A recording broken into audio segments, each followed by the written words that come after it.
2024 marks the first year that we are officially without E3. However, the summer still gets its game announcements, and today on Dynamic Entry, I'd like to talk to you about both the Xbox Showcase and Summer Games Fest 2024, because we've got plenty of good stuff in store. Let's talk about it.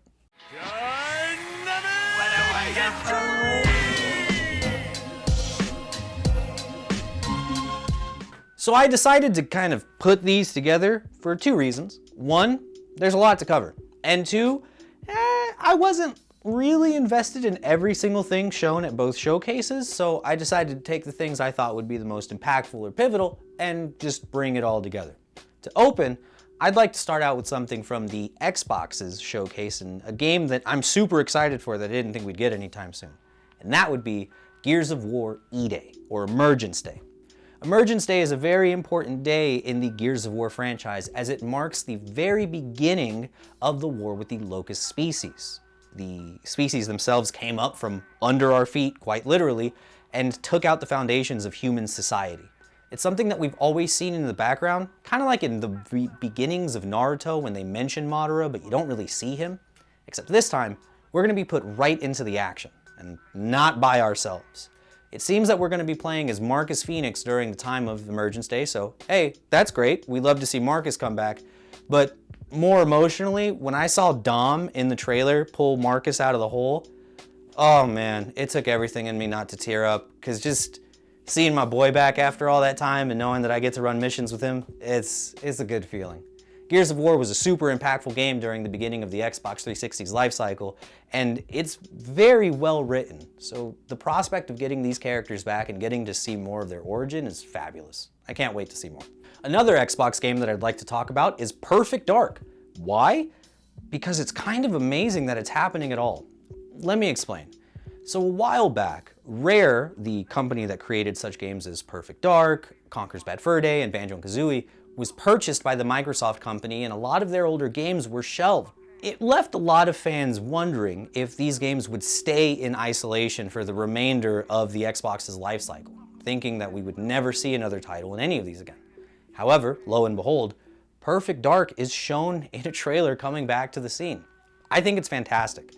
It does make sense with the landscape, as many of the games that we see today happen to have either female protagonists or non-binary associating protagonists.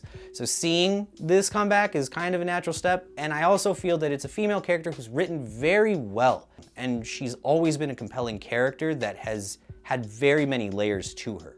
So I think giving this character the opportunity to shine with the newer platform and all the extra tech that we have, seeing the new innovations that can bring into how the mechanics of the game work in its stealth system, it's really cool. Most of all, I'm excited that this may mean, fingers crossed, that we see more of these games from Rare and other companies that Microsoft purchased return to the forefront of our media. It's kind of sad that we never get to play these games again, and maybe, just maybe, this is the start of something great.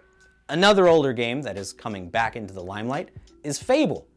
Not too surprising, because we did know that that was being developed, but it hasn't lost any of its charm. In fact, the new trailer, which introduces a retired hero named Humphrey as the unreliable narrator, is just fabulous, and it oozes all of that British humor that I just love so much from the franchise. I am curious to see the direction of this one, as it doesn't seem that they'll be sticking with the create a character model. You seem to be playing a set individual, though, I'll be honest, I don't think that's necessarily a bad thing. Character creation is a wonderful thing, and it's one of my favorite parts of a lot of games. However, the ability to decide that a particular character, or in this case your protagonist, is a set individual with their own morals and values allows you a lot more leeway when it comes to your writing, and ensuring that your character and the way that they portray themselves is far more authentic. I think that's going to go a long way when it comes to Fable, and could serve them very well, considering in the past, the created characters felt a little detached in Fable 2 and 3. To me, anyway.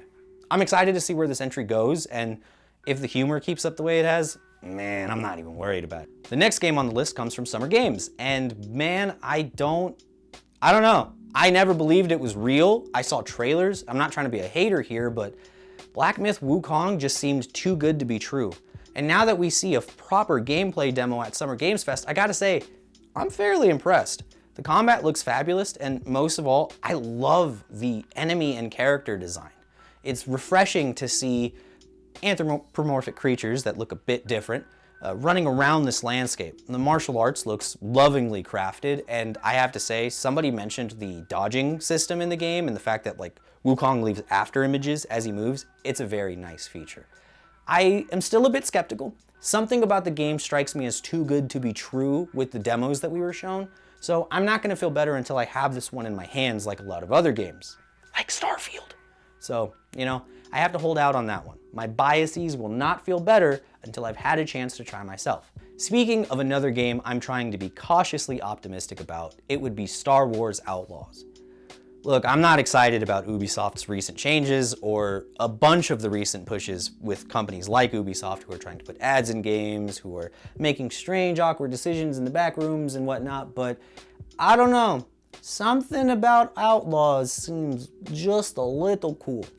The big thing that I liked at this most recent reveal was the fact that there is a teacher or educator system where you can meet different contacts in the world of the game who will assist you in unlocking skills and developing your own power sets.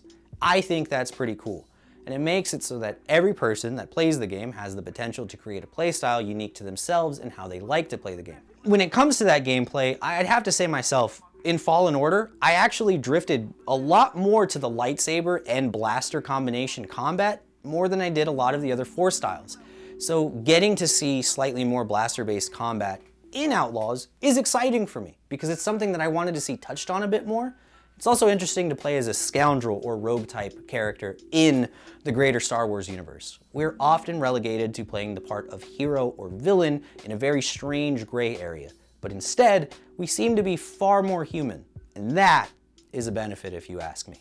I think it's going to be able to create for some much better writing and slightly more accessible tones for the greater audiences. I'm not saying don't try things that aren't crazy, it's not that, but it is a little bit easier to, you know, see yourself in a character that isn't some weird Jesus parallel demigod that destroys the universe. That's all I'm saying.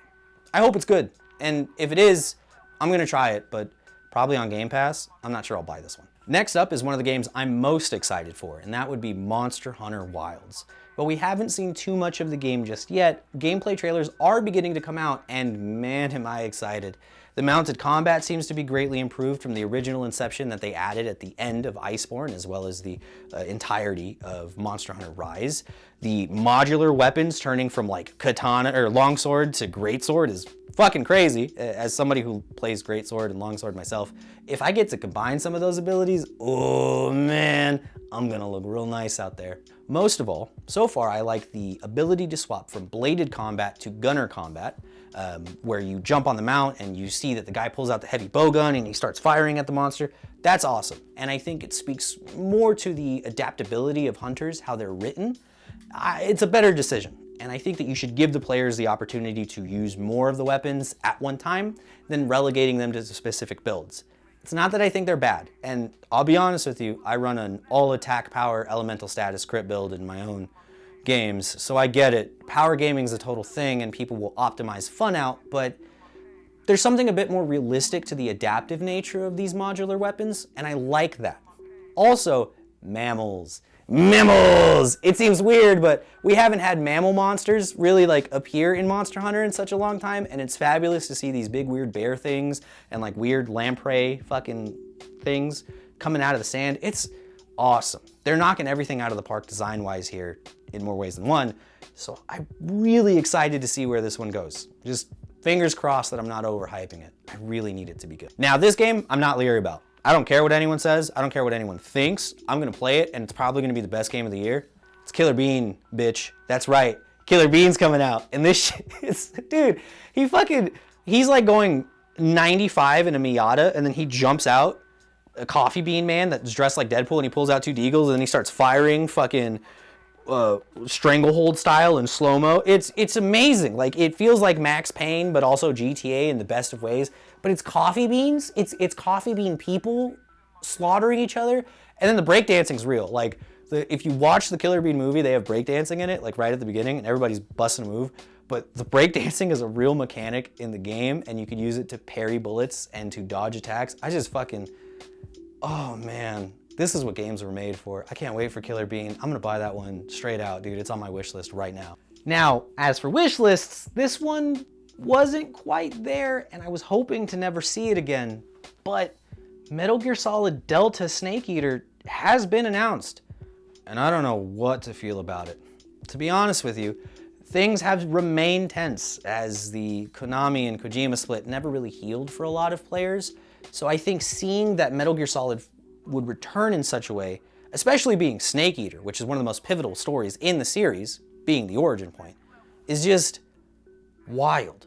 There are some changes. The game has been recreated to an extent, and the original film grain filter seems to have been removed, which a lot of people are not happy about. Personally, I think that removing the filter may not be the worst thing because it's going to help differentiate itself from the original Snake Eater, but I am curious.